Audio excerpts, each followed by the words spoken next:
আপনার হাতে থাকা অ্যান্ড্রয়েড স্মার্টফোনটি সবসময় আপডেট দেন। বিশেষ করে বিভিন্ন ধরনের সফটওয়্যারের যদি কোনো আপডেট আসে তাহলে সেই সফটওয়্যারগুলো আপডেট দেন।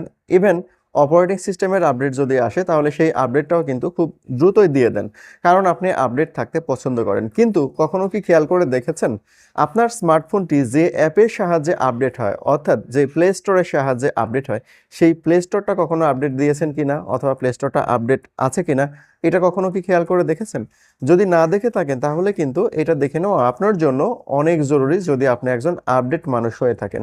তো ভিউয়ার্স, আমরা দেখে নেব আজকের ভিডিওতে কিভাবে আপনার প্লে স্টোরটা আপডেট আছে কিনা সেটা।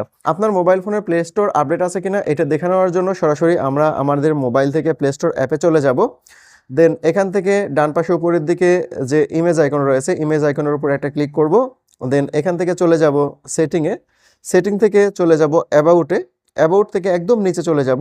দেখুন এখানে লেখা রয়েছে